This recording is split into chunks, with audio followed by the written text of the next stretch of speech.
muri urakoze nyine nk'uko bisanzwe nko kubimbwiye ubwo nyemereye kujya gukora bino bisuka reka nkubwiye noneho ijambo nyamukuru sikuze namfite urabona sheri wanjye namubwiye ubuzima bwose ukuntu bibayeho amavuta yo kujya ku ishuri ibintu byose nabimubwira yemera ko agiye gutangira amafaranga y'igihembo gisigaye kugira ngo ageze kwiga mbwiye niyo mpamvu nabimubwiye ngo ujye muri salo ukore ibintu byo kwishyura yasubiramo ntabwo ndi kubyumva neza ngo kwishyura ngo ibiki sheri wanjye namubwiye ubuzima twabayemo n'uburimo atari kujya ku ishuri ambwira ko ngomba kukubwira ko kino gihembwe gisigaye agiye kuki kwishyurira ubuzima ku ishuri kiho ibi ni kuvuga ni ukuri nyine niyo mpamvu ari kuvuga ngo ugende ngiye gushaka amafaranga tujye gukora ibyo bintu yezu ntabwo umugisha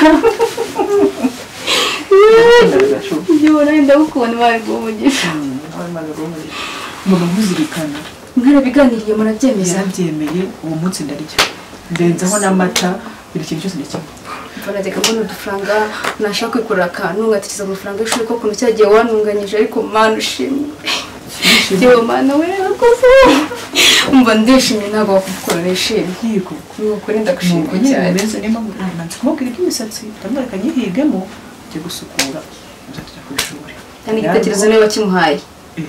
none inshuti yanjye ndagukunda umva niwe inshuti yanjye ubundi muri ubu buzima